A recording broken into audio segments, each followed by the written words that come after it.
Si vous êtes un professionnel de la gastronomie, vous connaissez forcément Métro. Métro s'engage en faveur de l'égalité en soutenant Girls in Food. Merci à eux. Métro.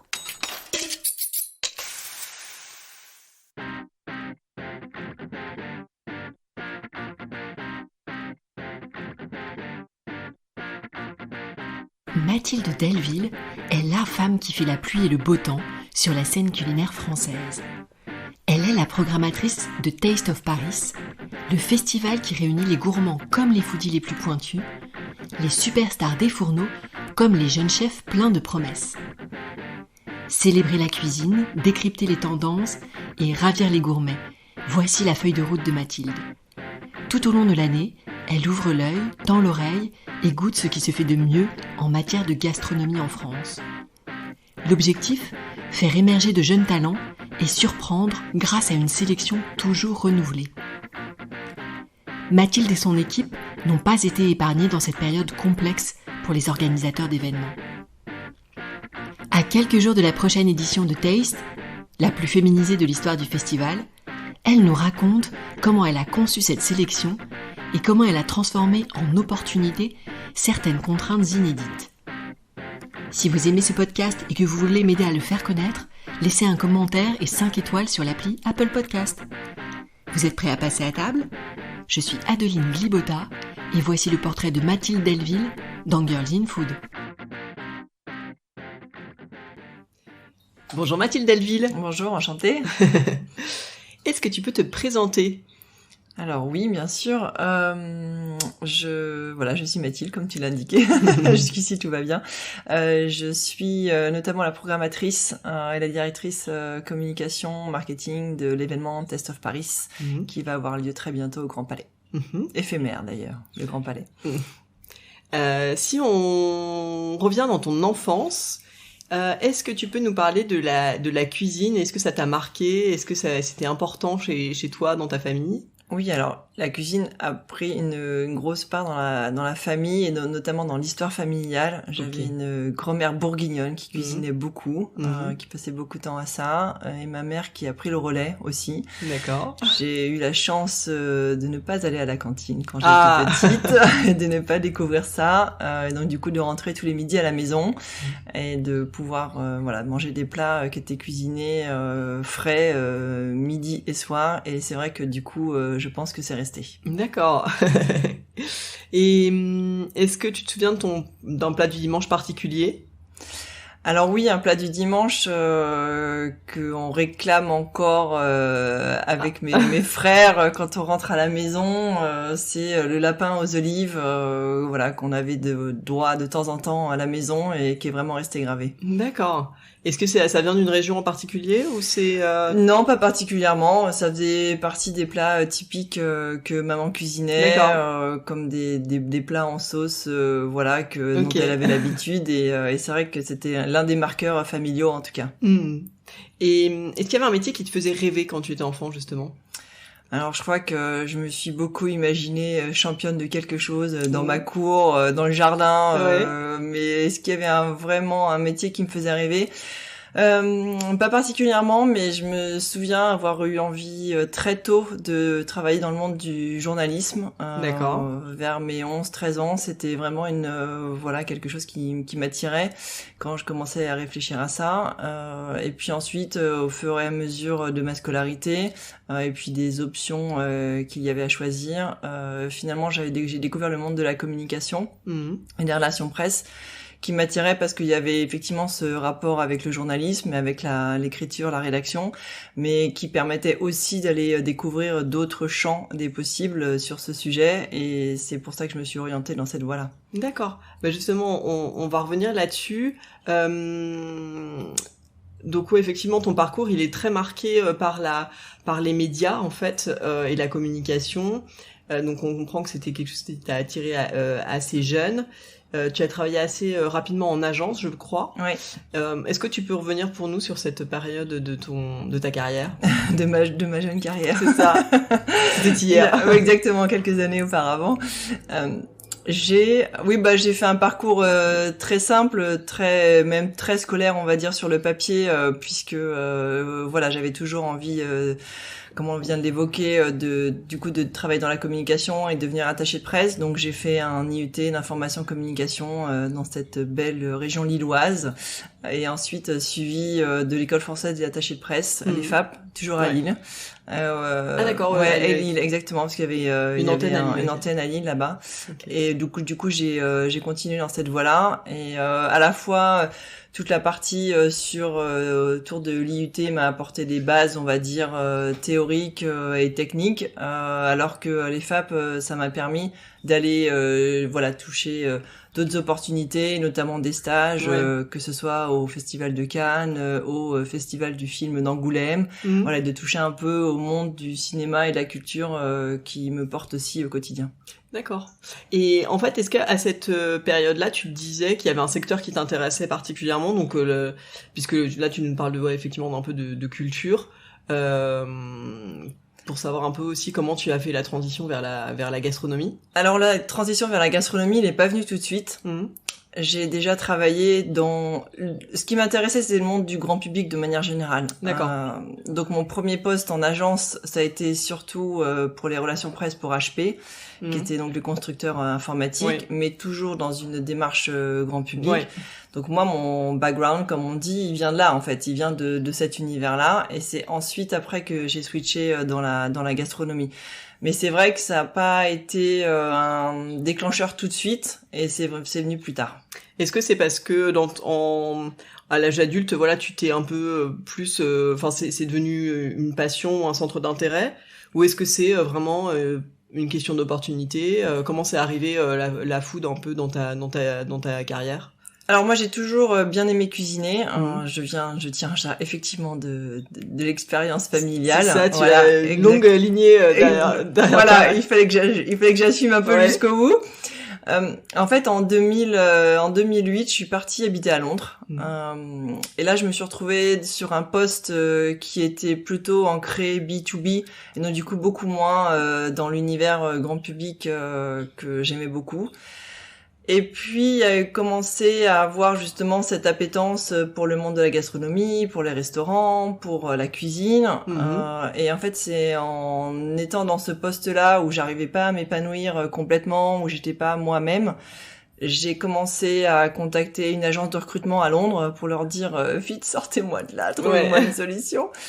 Et là, en fait, je lui avais expliqué, du coup, mon envie de travailler dans la gastronomie, dans la food, comme on disait, mais sans avoir forcément les solutions ni les clés pour pouvoir y arriver.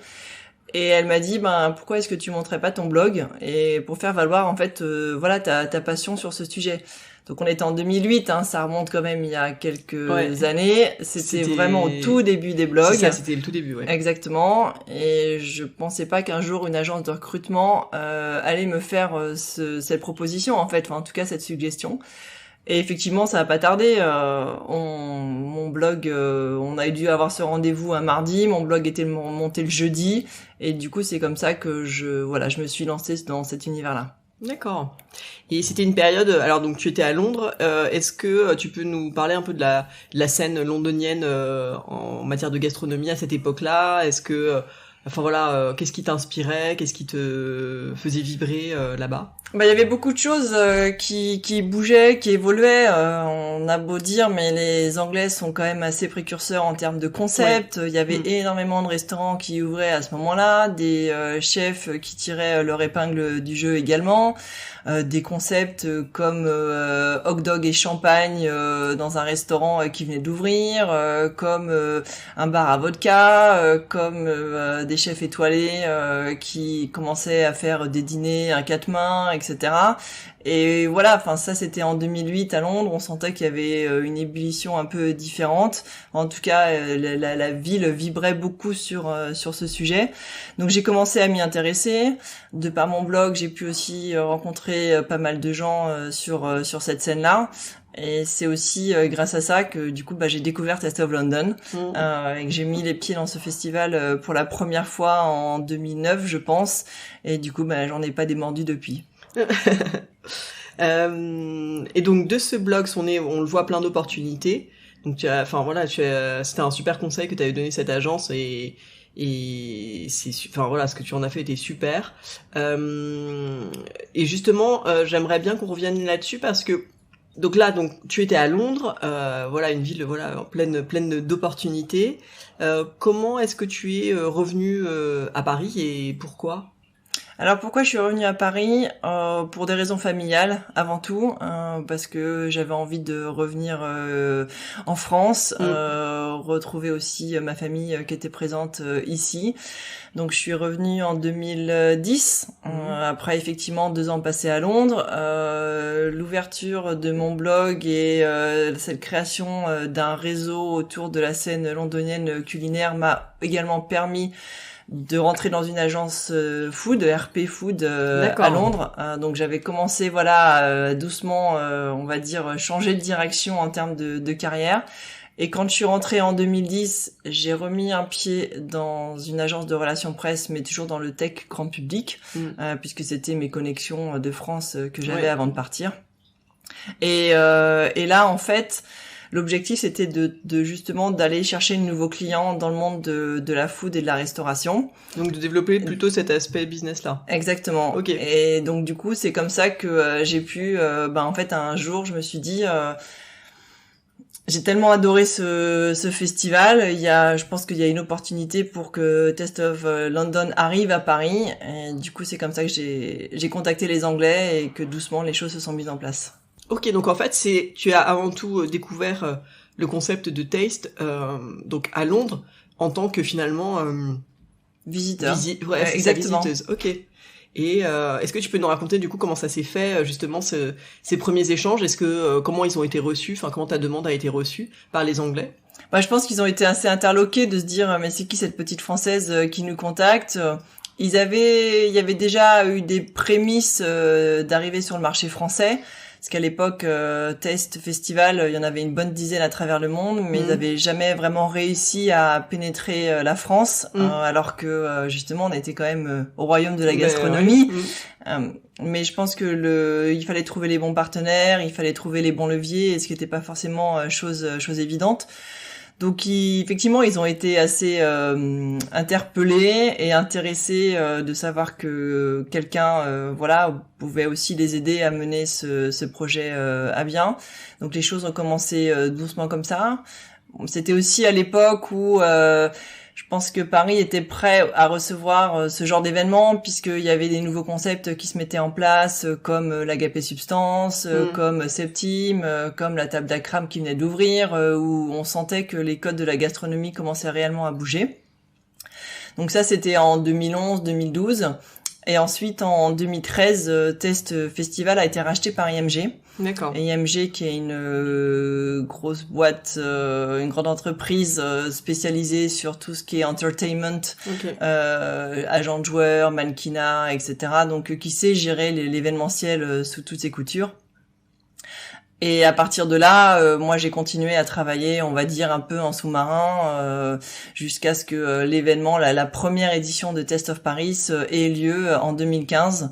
Qui était une joint venture entre IMG et Reed Exposition, qui avait la connaissance de la scène événementielle parisienne et culinaire également. Donc la première édition a été montée entre IMG et Reed Exposition.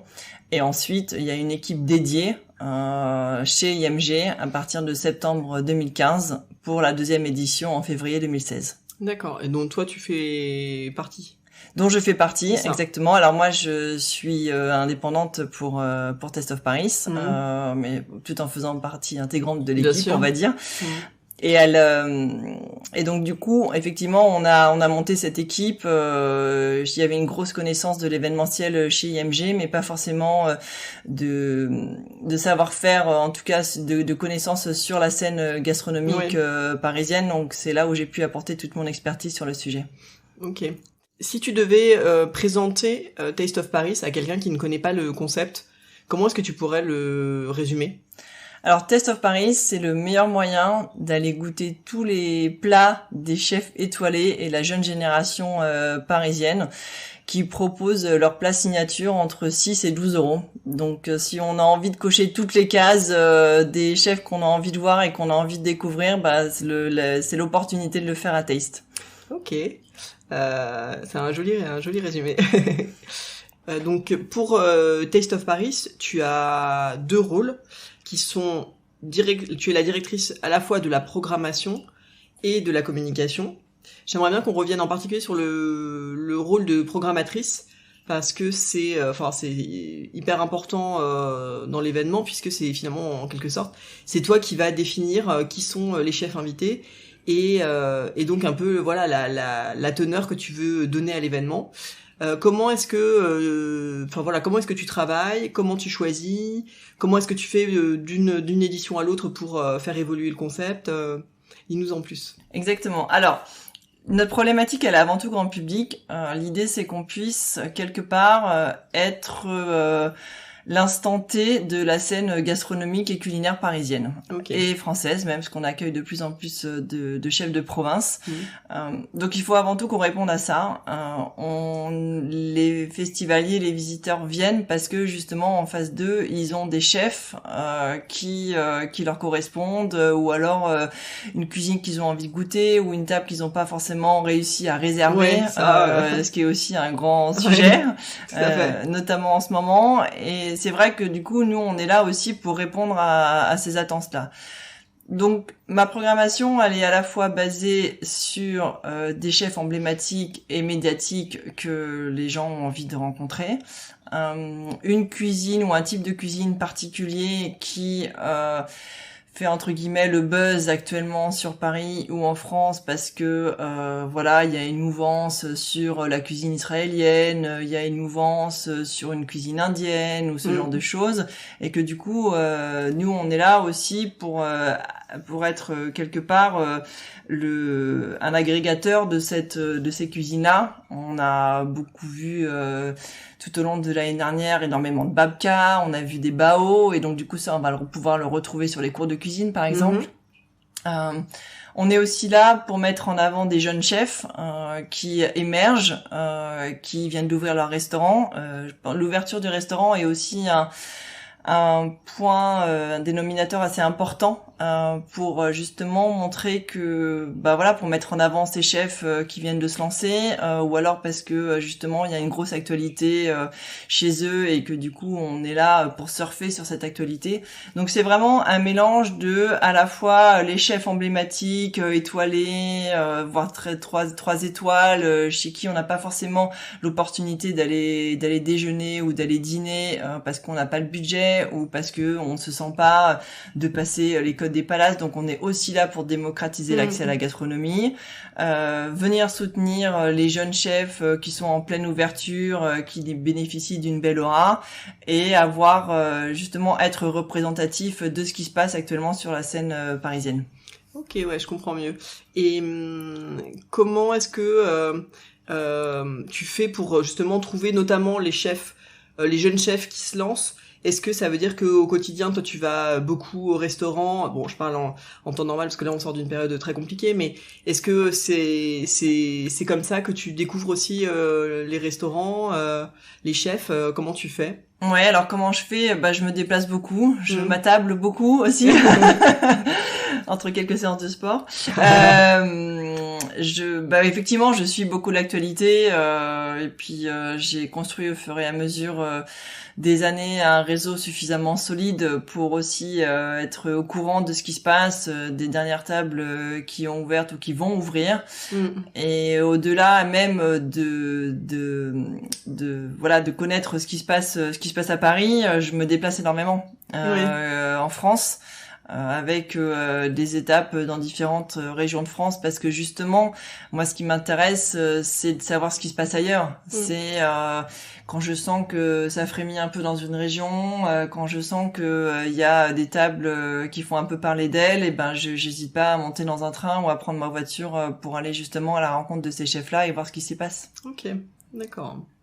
Et est-ce qu'il y a un profil type du festivalier, du visiteur de Taste of Paris? Alors, pour entrer dans des données très marketing, on va dire 25-35 ans ou 45 ans, CSP+, et passionné de gastronomie, si on voudrait vraiment brosser un portrait robot.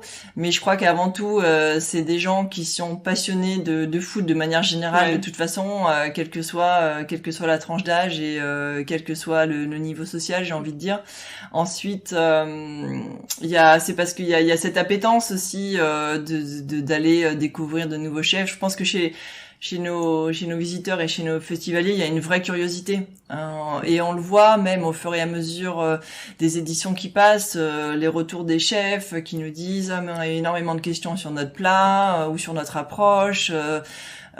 C'est vraiment quelque chose qui ressort. Et puis, ce qui nous marque aussi au fur et à mesure des années qui passent, c'est la présence, alors peut-être ça sera un peu différent cette année, mais la présence de plus en plus forte d'étrangers. Ouais. On a des gens qui réservent leur voyage à Paris parce qu'il y a Taste of Paris. Ouais. Et que quelque part on est aussi facilitateur de leur vie de foodie parce que quand ils restent une semaine ou quelques jours à Paris, au lieu d'aller s'enchaîner une table par soir, ils viennent sur le festival et du coup ils font ils cochent toutes les cases en une soirée. Ils peuvent goûter à la cuisine de plein de chefs différents. Exactement. Et si on fait un petit focus sur l'édition qui arrive dans les prochains jours, est-ce que tu peux nous en dire plus sur comment tu l'as conçu? On sort d'une période très difficile et donc forcément il y aura une tonalité peut-être un peu différente. Les gens seront hyper contents de renouer aussi avec des événements, des grands événements, parce qu'on a un peu perdu cette habitude. Quelles sont les particularités de cette nouvelle édition? Alors j'ai envie de dire année exceptionnelle, édition exceptionnelle. Ouais. Je pense que ça résume très bien la situation. Je pense qu'on est sur une programmation XXL qu'on n'a jamais eu jusqu'à présent. Okay. Généralement, quand on accueille, parce que Taste, c'est 14 restaurants et 2 pâtisseries. Donc, on va dire 16 stands de restauration. Donc, c'est à peu près 25 chefs. Parce qu'on a des chefs qui sont là sur 4 jours. Mais justement, comme l'actualité était très forte auprès des restaurateurs avec la réouverture, avec aussi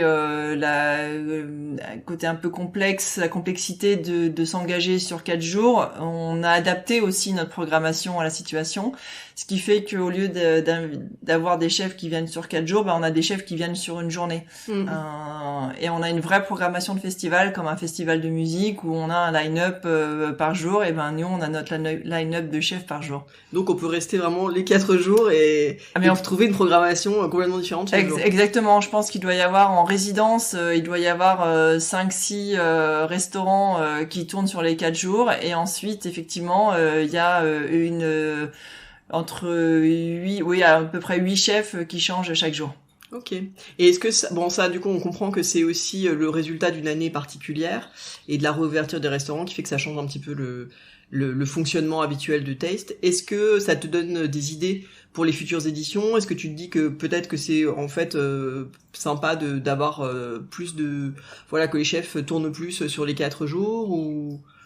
Alors pour mon bien-être, je ne sais pas. En revanche, parce que qui dit plus de chefs et plus de restaurants dit plus de boulot. Exactement, tout à fait. Mais d'un autre côté, dit aussi des rendez-vous encore plus passionnants et des moments d'échange qui sont assez marqués. Voilà, parce qu'il y a cette rencontre avec tous ces chefs qui viennent sur le festival. Je pense que ça nous donne des idées, oui, parce que on aime travailler sur une programmation différente, que du coup il n'y a pas un côté redondant, que du coup ça apporte une vibration assez forte au festival, parce qu'on est là pour leur offrir aux visiteurs en tout cas quelque chose de différent chaque jour. Et même nous, justement, on sent que l'atmosphère va être différente sur chaque journée, sur chaque session, parce que justement, on va pas avoir le même dynamisme d'un chef à l'autre, et c'est ça qui est encore plus intéressant. Ok. J'aimerais bien qu'on revienne aussi sur la partie communication que tu gères également pour le festival. Je pense que ça doit être assez différent de ce que tu faisais par exemple en agence, au sens où c'est peut-être une communication tout au long de l'année, alors que là il y a vraiment un focus énorme sur 4 jours. Comment est-ce que tu travailles là-dessus? Qu'est-ce que ça représente comme travail? Combien de temps à l'avance tu travailles sur le festival? Alors En termes de communication, alors toute la partie relations presse, on travaille avec Walkie-Talkie, qui est notre agence qui nous accompagne depuis le début sur le sujet et qui connaît le festival sur le bout des doigts. Et du coup, on sait qu'on peut vraiment se reposer sur elles parce que elles font un travail formidable de mise en contact avec les journalistes. On a également mis en place des activations en amont de l'événement où on fait tourner les journalistes entre les différents restaurants, etc. Donc ça marche plutôt bien. Après, en termes de communication, un peu comme la programmation, la problématique elle reste grand public, donc il faut aussi qu'on aille toucher un maximum de personnes ou en tout cas passionnés par l'événement. Donc on va effectivement aller chercher des partenariats médias, que ce soit alors pour répondre au côté premium de l'événement, donc que ce soit avec le Figaro, que pour répondre avec justement cette touche très très gastronomique, donc on va être en partenariat avec Food Cuisine et Food Pâtisserie, des médias plus mass market, j'ai envie de dire, comme Sortir à Paris, parce que ils vont aller cibler tous les Parisiens qui cherchent des idées sur quoi faire ce week-end. Également France Bleu, également France 3, parce que on a besoin d'aller chercher des cibles justement de l'Île-de-France. Ensuite, on travaille beaucoup, j'ai envie de dire, avec les réseaux sociaux, puisque c'est maintenant le nerf de la guerre en termes de communication. Et puis avec effectivement des opportunités qui se présentent à nous avec un objectif principal qui est de faire connaître le festival au plus grand nombre de personnes.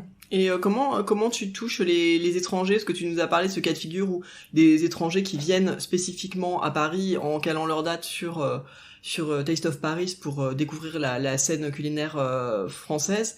Comment est-ce qu'on touche ce public-là? Est-ce que c'est des gens qui suivent les tastes des autres, peut-être des autres pays ou... Oui, alors on communique un peu sur les réseaux sociaux des autres tastes. On communique aussi pas mal avec les correspondants étrangers qui habitent à Paris en termes de presse.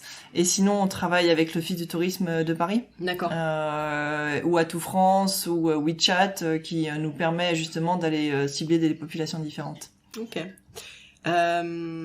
J'aimerais bien qu'on parle aussi d'une des caractéristiques de ton parcours, si on sort un peu de Taste, c'est que souvent tu mènes plein d'activités en parallèle, puisque tu as animé une émission télé, tu as été rédactrice pour des médias food, tu fais du consulting auprès des chefs. Est-ce que tu peux nous parler de ces multiples activités? Bon, certaines sont en cours, certaines sont passées. Comment est-ce que tu jongles avec tout ça? Oui, la carte de visite est assez pleine. Comment résumer? En fait, c'est pas forcément Alors, je suis quelqu'un qui est pleine d'énergie et qui a besoin de faire beaucoup de choses aussi, je l'avoue. Ça, c'est déjà un trait de caractère. Et après, c'est surtout les opportunités qui sont présentées à moi. J'ai pas forcément été les chercher. D'accord. Ou alors, j'ai tiré quelques ficelles, on va dire, à droite à gauche, mais c'est vrai par exemple, il m'est arrivé de publier un livre qui est sorti en 2011, je crois, et qui s'appelait Foodista, traité pratique d'une gourmande accomplie, mais parce que je me suis retrouvée à un déjeuner à côté de l'éditrice des éditions La Martinière, et que du coup on a discuté, et le courant est passé, et du coup ça a enclenché sur un livre. L'émission de télé, effectivement, qui s'appelait Qu'est-ce qu'on food à l'époque, c'était un ancien journaliste, en tout cas un journaliste de mon ancien monde, on va dire, dans le monde de la tech, qui avait envie de lancer sa propre chaîne télé et qui avait envie d'avoir une émission culinaire. Donc, du coup, il m'a contacté, les choses se sont mises en place comme ça. La rédaction, et notamment pour le magazine Home Fashion News, pour lequel je fais des interviews de chefs. Là, pour le coup, c'est ma meilleure amie qui a lancé le magazine il y a une dizaine d'années maintenant, qui fait un travail formidable sur tout le décryptage des arts de la table et l'univers de la maison. Et donc, du coup, qui m'a confié cette page-là au sujet des chefs. Donc voilà, on est vraiment sur, j'ai envie de dire, c'est des opportunités de vie, c'est des rencontres, et puis je pense une passion indéfectible sur le sujet que les gens remarque sûrement chez moi Ouais. et qui fait que voilà, je vais m'y mettre avec tout le cœur et la passion nécessaire. Et est-ce que tu dirais que par rapport à cette expérience justement, du coup manifestement t'es très à l'écoute des opportunités, enfin voilà, est-ce que qu'est-ce que tu pourrais donner comme conseil à des gens qui nous écoutent et qui seraient du coup inspirés par ce parcours et le fait que voilà toi tu arrives à faire plein de choses, comment faire pour créer ces opportunités, est-ce qu'il y a des leçons à en tirer ou est-ce que tu penses que c'est vraiment hyper personnel Alors c'est marrant parce que t'es pas la première à me poser la question. J'ai toujours du mal à y répondre. Comment formuler ça? Je pense que ouais, effectivement, ça tient à la fois du parcours, ça tient à la fois de l'engagement, ça tient à la fois de la passion qu'on a envie d'y mettre, de beaucoup de travail surtout. Ouais. Je pense que dans le mot engagement, il y avait ça aussi.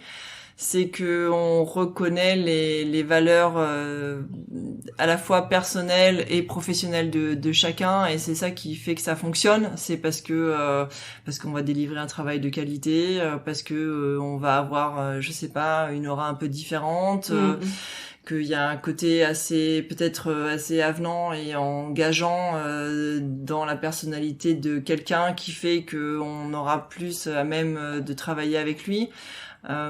Et puis la qualité du réseau, je pense que c'est aussi ça qui a fait que je suis arrivée là où je suis aujourd'hui. Moi, quand je suis revenue de Londres en 2010, je connaissais personne, parce que avant j'habitais à Grenoble, donc le monde de la scène gastronomique parisienne, je ne le connaissais pas. Ouais. Donc il a fallu tout recommencer, mais effectivement, ça demande une énergie folle, ça demande un investissement temps et humain très important. Donc je pense que de toute façon on est obligé d'en passer par là, et il faut être patient. C'est au fur et à mesure des années, c'est aussi comme ça que les choses se construisent. Et est-ce que il y a une dimension peut-être aussi dans le fait de saisir les opportunités, c'est aussi de tenter des choses même si on n'est pas sûr du résultat Ah bah il y a un côté très il faut réussir à sortir de sa zone de confort. Ouais. Ce qui est pas forcément évident parce que quand on y est on se dit bon bah est-ce que je vais y arriver, enfin est-ce que j'ai envie de me mettre une pression supplémentaire, est-ce que j'ai envie de me mettre un stress alors que je suis très bien dans mes pantoufles, que je connais mon métier sur le bout des doigts, que pour moi c'est facile de le faire, mais quelquefois il faut aussi réussir à se mettre en danger. Je me souviendrai très bien il y a quelques années, juste après Taste en 2019, j'ai les équipes de Philippe Conticini qui m'ont appelé parce que ils avaient besoin de quelqu'un pour mettre en place leur stand au Salon du Chocolat. Et je dis on y va, allons-y, on verra bien. Je pense que c'est important de réussir à se mettre en danger. C'est aussi la prise de risque, elle est là. Et c'est ça qui nous fait grandir. Ouais, mais c'est super intéressant comme retour d'expérience, je trouve. Merci. J'aimerais bien qu'on qu'on fasse le lien avec aussi, qu'on revienne un petit peu à Taste par le biais des femmes, femmes dans la food. Ouais. Cette année, la programmation, tu as mis à l'honneur pas mal de femmes chefs. Et j'aimerais bien qu'on en parle un petit peu aussi. Est-ce que tu peux nous dire comment c'est venu, comment tu vois une évolution aussi au fil des ans par rapport à ça? Ouais, alors c'est un sujet très intéressant et je suis contente qu'on l'aborde parce que pour rien de cacher, il y a quelques années encore, on était quand même assez critiqués sur le sujet en disant mais il y a que des hommes à Taste. Alors ça s'explique par deux choses. La première, c'est que la logistique que demande l'événement est extrêmement lourde.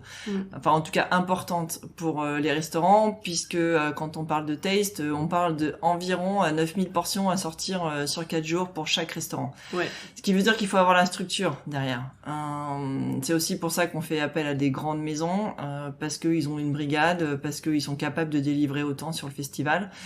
Et qu'il y a encore quelques années, effectivement, il n'y avait pas non plus beaucoup de femmes à la tête de ces restaurants-là, ou en tout cas de ces grandes maisons-là, à part, par exemple, sur Paris, Stéphanie Lequelec qui était encore au Prince de Galles.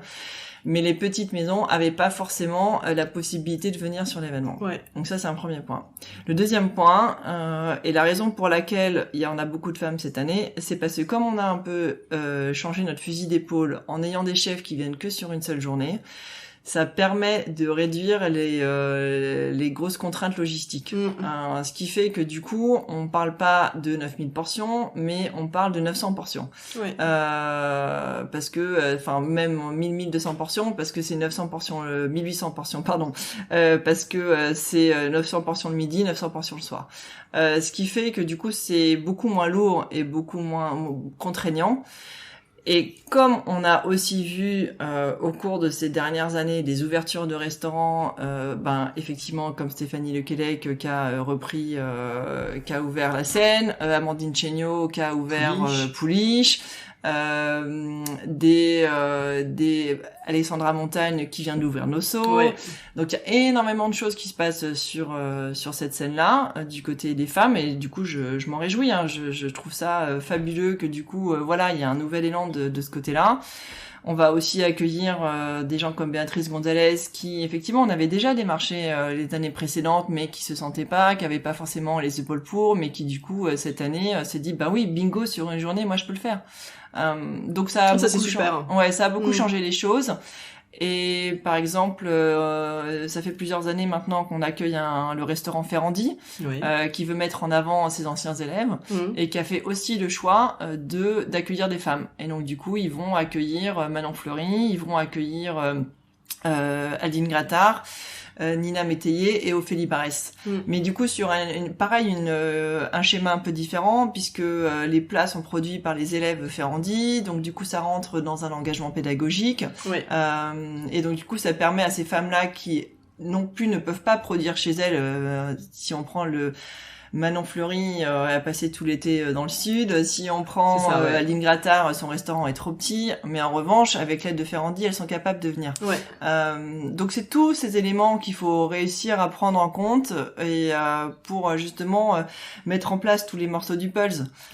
Je comprends les retours qu'on a eu ces dernières années, mais on n'était pas, en tout cas, capable d'y répondre jusqu'à présent, alors que maintenant qu'on est sur une formule un peu différente, et du coup avec des actualités différentes aussi auprès de ces chefs-là, on est ravis de pouvoir avoir une programmation beaucoup plus féminine.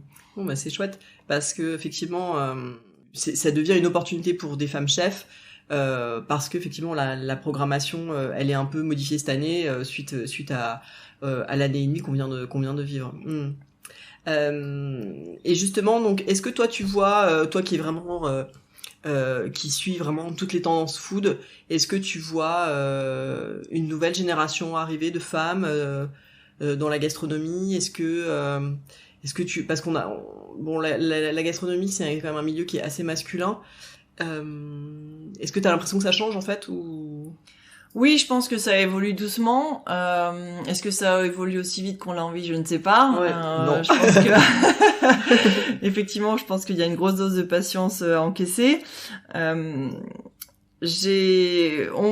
On le voit de toute façon, les choses évoluent. Il y a eu énormément de pop-up cet été avec des femmes chefs, que ce soit Sarah Magui qui a signé le Grand Vacarme, que ce soit Chloé Charles qui a signé la carte au musée Carnavalet, et plein d'autres justement opportunités. Céline Femme qui est partie à Arles.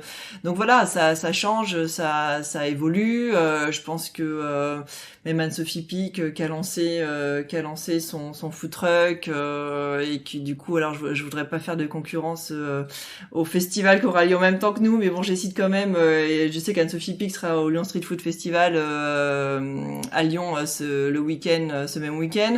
Voilà, les choses évoluent. Je pense qu'on est sur une dynamique différente, et que chacun réussira à trouver sa place, mais il y a encore effectivement du progrès à faire. Et toi, à titre personnel, est-ce que tu as l'impression que le fait d'être une femme, ça a eu un impact sur ton parcours professionnel, ou? Alors je vais être tout à fait honnête, soit je m'en suis pas rendu compte, soit ça n'a pas été flagrant. D'accord. Parce que alors il faut quand même savoir que le monde de la communication est très féminin. Très féminin. Donc c'est pour ça que j'ai pas ce sentiment en fait de me sentir seule dans un univers d'hommes, on va dire, même si c'est pas tout à fait le cas. parce que à la fois il y a effectivement le côté chef que je fréquente quotidiennement, où bien évidemment il y a beaucoup d'hommes. Mais comme en parallèle de ça, je suis beaucoup en contact avec le monde des attachés de presse, de la communication, etc., où là c'est très féminin. En fait, j'ai l'impression d'être à l'équilibre. Ouais, toi ça s'équilibre. Okay. Exactement. Est-ce que y a des femmes qui ont particulièrement compté dans ton parcours ? Alors peut-être que des femmes avec qui tu as travaillé, ou enfin voilà des femmes qui t'inspirent, qu'elles soient ou non en lien avec le monde de la gastronomie. Ça, c'est une bonne question. Je pense que je m'inspire beaucoup de l'humain de manière générale. Je pense que la personne qui me porte le plus et qui a été probablement l'une des plus belles rencontres de ma vie, c'est ma meilleure amie que j'ai rencontrée il y a 20 ans, qui est encore très présente de manière très quotidienne dans ma vie. Qui est très inspirante de par aussi le magazine qu'elle a pu lancer. Voilà, donc c'est pas forcément quelqu'un dans le monde de la gastronomie, mais en tout cas c'est un ancrage assez fort. Ok. On va passer au questionnaire Girls in Food, des questions pour mieux te connaître. Quel est ton dernier coup de cœur food ? Alors mon dernier coup de cœur food, je me suis lancée dans la lecture du livre de Bruno Vergiu, L'art de nourrir, qui était très très inspirant, très bien fait. Après, comme je l'évoquais un peu tout à l'heure, moi j'aime bien partir vadrouiller, et donc du coup j'essaye de me faire un peu des food trips au moins une fois par an. J'ai fait ça à Marseille il y a 2 ans, où je suis allée chez Alexandre Mazia. J'ai fait ça l'année dernière à l'Hosto de Baumanière et chez Fanny Ray. Cet hiver, je suis pris ma voiture et je suis partie chez Jean-Sulpice. Là, cet été, je suis partie à la Mirande pour aller voir la cuisine de Florent Pietraval.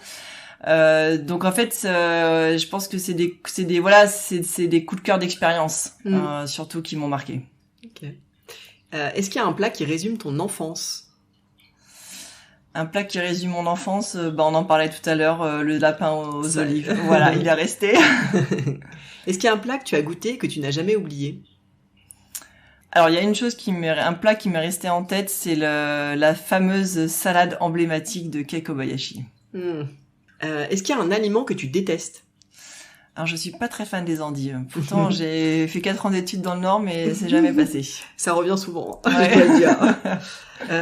Est-ce qu'il y a un produit que tu as toujours au frigo ou dans ta cuisine ? Ah oui, alors je suis une grande fan de houmous, et donc du coup, il y en a toujours dans mon frigo.